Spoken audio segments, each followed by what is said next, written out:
Welcome to another Fast Tips video brought to you by AccessLearningZone.com. I'm your instructor, Richard Rost. In today's video, we're going to talk about split forms and why I personally don't like them.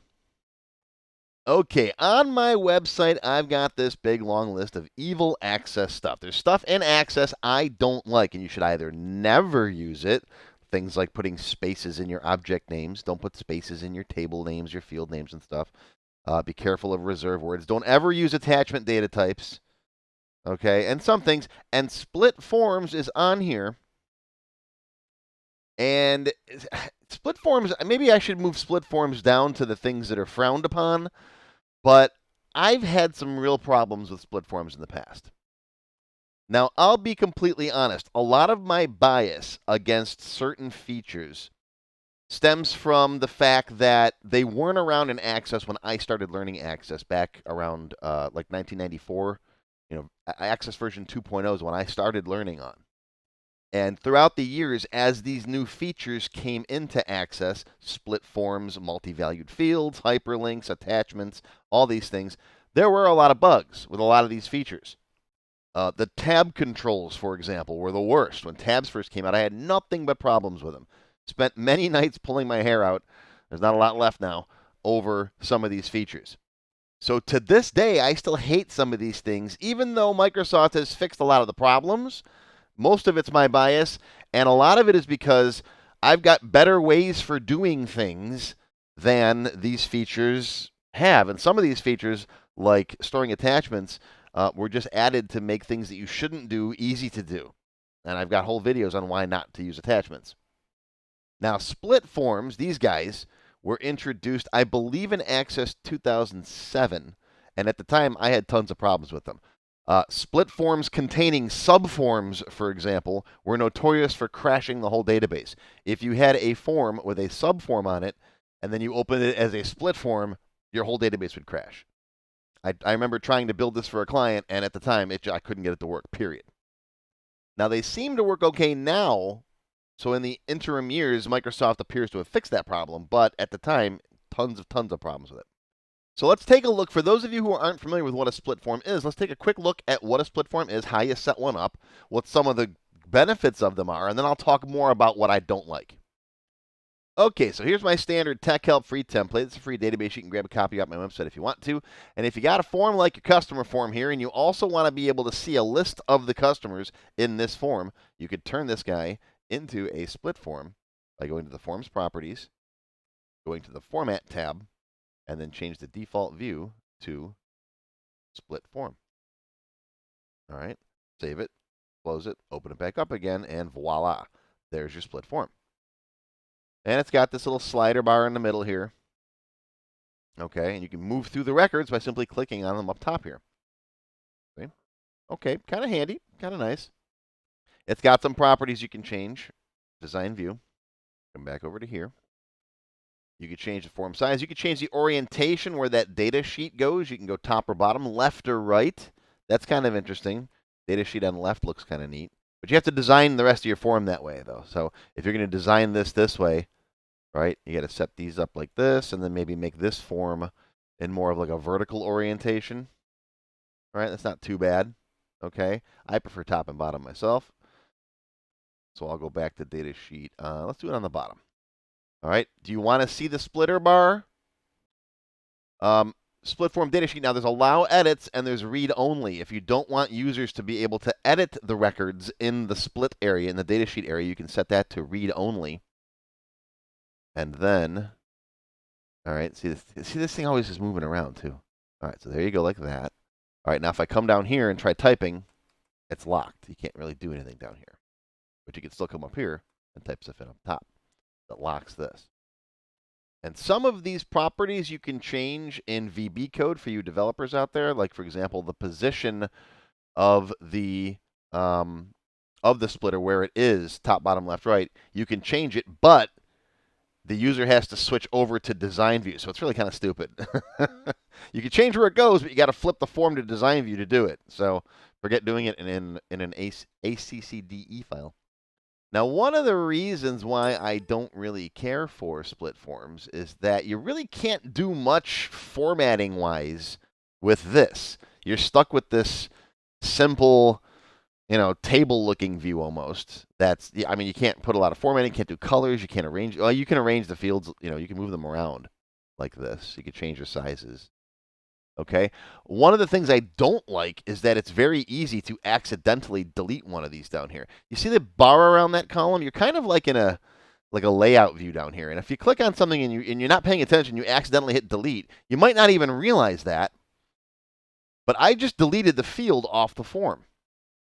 I deleted the address field, and look up here, that's gone. The label's gone.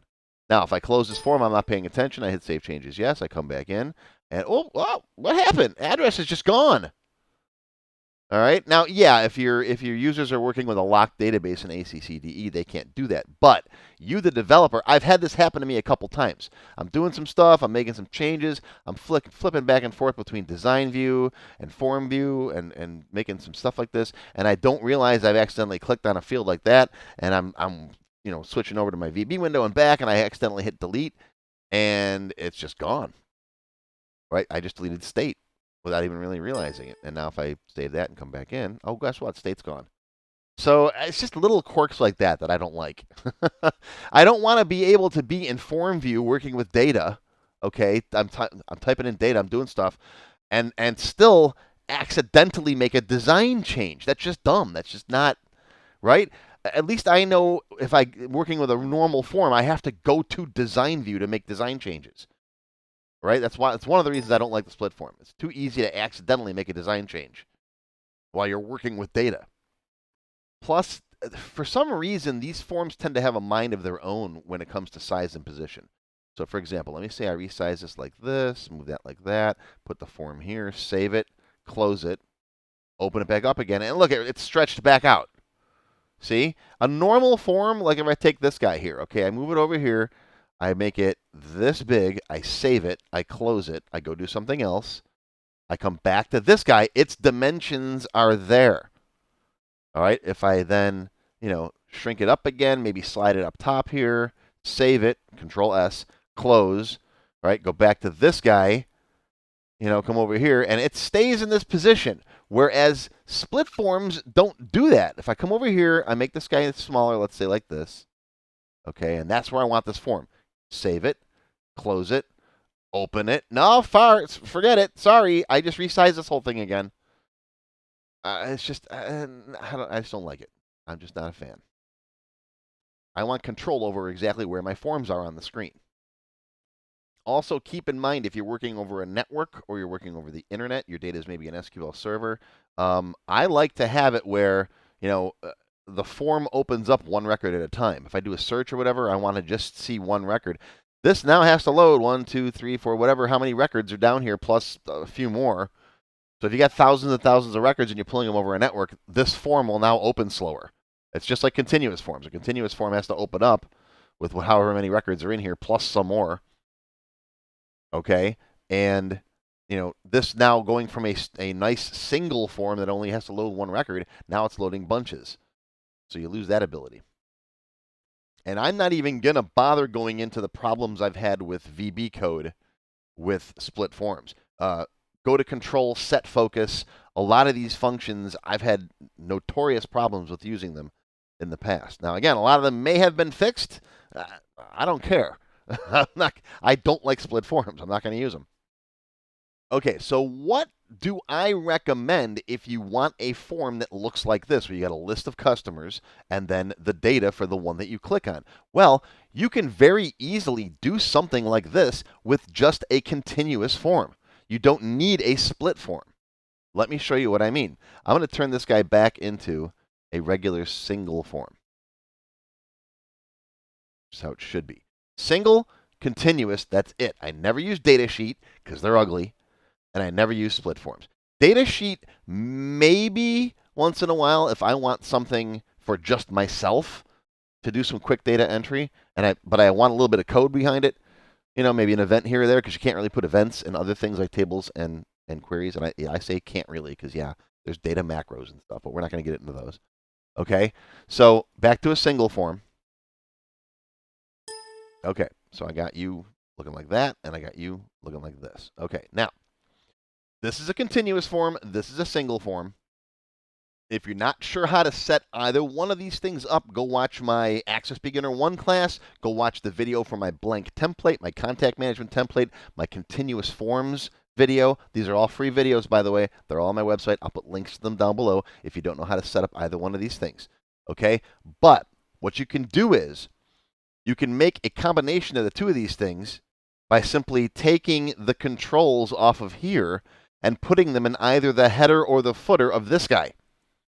All right, if you look at the continuous form, you've got a detail section, which is where your records go, but the form header and the form footer are still connected to the table, and in those areas, you'll see fields for whatever record you're on.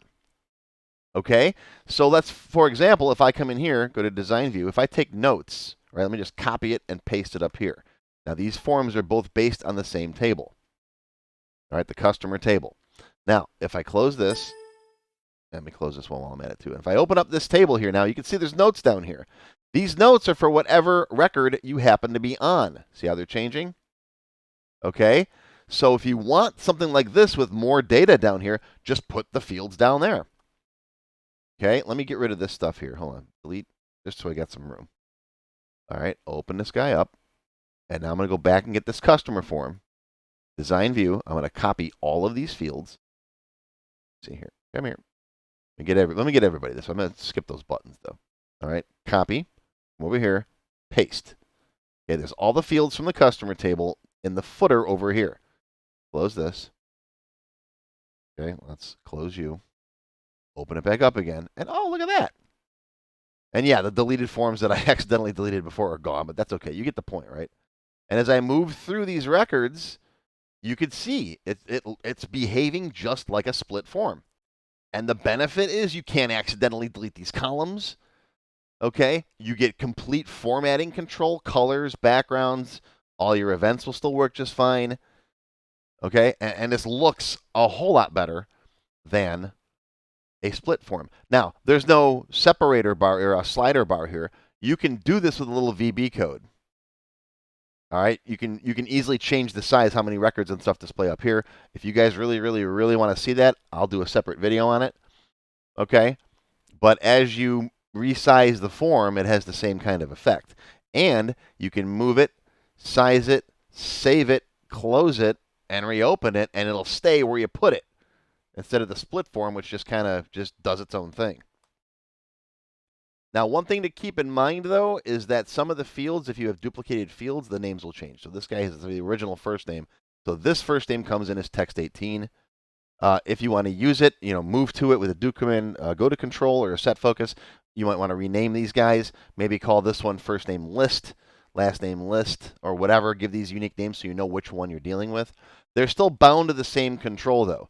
You look at data, the control source is still first name. So both of those controls, both of those text boxes are still bound to that field. Okay? But I just think this is a much better solution, okay, than working with split forms. And I think I've made my case. If you like split forms, sure, go ahead and use them. Don't send me questions, though, when your split form's not working. If something weird is happening, I'm going to be like, well, I told you don't use split forms. It's like when people send me problems with attachments. Nope. I'm going to do a video for my developer students pretty soon to show you how to get the attachments out of your database and store them the correct way, which is store them in your file system outside your database and just store a link to them. But if you don't listen to Uncle Ricky, then Uncle Ricky can't help you, right? It's like when you go and play in traffic and your dad says, well, I told you not to play in traffic. So if you're new to Access, don't use split forms. Don't use attachments. Don't put spaces in your field names. Go read my evil access list for more information. I'll put a link to that down below as well. Of course, if you have any more questions, let me know. This has been your fast tip for today. I hope you learned something, and I'll see you next time. If you enjoyed this video, please give me a thumbs up and post any comments you may have. I do try to read and answer all of them as soon as I can. Make sure you subscribe to my channel, which is completely free, and click on the bell icon to select all to receive notifications when new videos are posted. Make sure you click the Show More link down below the video to find additional resources and links. You'll see a list of other videos, additional information related to the current topic, free lessons, and lots more. YouTube no longer sends out email notifications when new videos are posted, so if you'd like to get an email every time I post a video, click on the link to join my mailing list. Even if you don't want to become a member, feel free to donate to my tip jar. Your patronage is greatly appreciated and will help keep these free videos coming. I got puppies to feed. How do you become a member? Click on the Join button below the video. After you click the Join button, you'll see a list of all the different membership levels that are available, each with its own special perks. Silver members and up will get access to all of my extended cut tech help videos, one free beginner class each month, and more. Gold members get access to download all of the sample databases that I build in my tech help videos, plus my code vault, where I keep tons of different functions that I use. You'll also get a higher priority if you decide to submit any tech help questions to me, and you'll get one free expert class each month after you've finished the beginner series.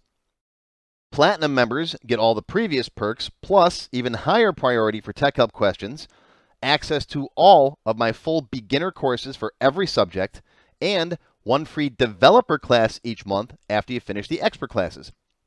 These are the full-length courses found on my website, not just for Access too. I also teach Word, Excel, Visual Basic, and lots more. You can now become a Diamond sponsor and have your name or company name listed on a sponsors page that will be shown in each video as long as you're a sponsor. You'll get a shout out in the video and a link to your website or product in the text below the video and on my website. But don't worry, these free tech help videos are going to keep coming. As long as you keep watching them, I'll keep making more, and they'll always be free. Now, if you have not yet tried my free Access Level 1 course, check it out now. It covers all the basics of Microsoft Access. It's over 4 hours long, and I just updated it for 2021. You can find it on my website or on my YouTube channel. I'll include a link below that you can click on. And also, if you like Level 1, Level 2 is just $1. Yep, that's all, $1, and it's free for all members of my YouTube channel at any level, even supporters. Want to have your question answered in a video just like this one? Visit my tech help page on my website. You can send me your question there. While you're on my site, feel free to stop by the Access Forum. Lots of good conversations happening there. Be sure to follow my blog, find me on Twitter, and of course, YouTube. Once again, my name is Richard Ross. Thank you for watching this tech help video brought to you by AccessLearningZone.com. I hope you enjoyed this video and that you learned something today. I'll see you again soon.